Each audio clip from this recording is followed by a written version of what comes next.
Welcome to our channel. Today we how to subscribe to Slack with project workflows step by step clearly. Open your web browser and navigate to the Slack website. If you do not have an account, click on Get Started to create one. Fill in your email address and click Continue. Check your email for a confirmation link from Slack and click on it. Create your workspace by entering a workspace name and URL.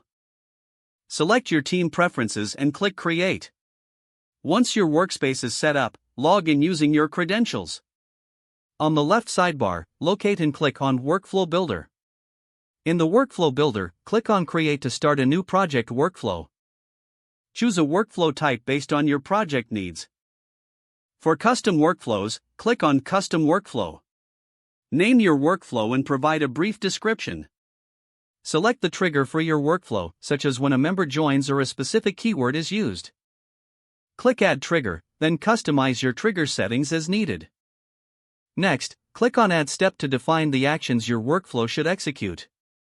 Choose from options like sending a message, creating a task, or adding a form. Customize each action by filling in the required fields. Once satisfied with the actions, review your entire workflow. Test your workflow by using the test feature to ensure it functions correctly. Finally, click Publish to make your workflow live. Your Slack project workflow is now ready for use.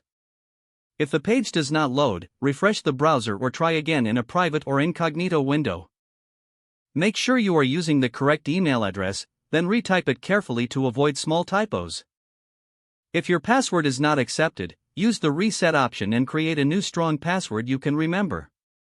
Check your spam folder for verification or security emails, then complete any. Enable two-factor authentication if available to improve account security and reduce unauthorized access risk.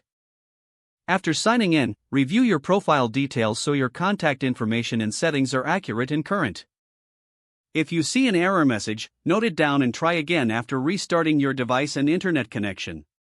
Log out when you finish, especially on shared devices, to keep your account and payment information secure. If the page does not load, refresh the browser or try again in a private or incognito window. Make sure you are using the correct email address, then retype it carefully to avoid small typos. If your password is not accepted, use the reset option and create a new strong password you can remember. Don't forget to like this video and subscribe to our channel for more step-by-step tech guides.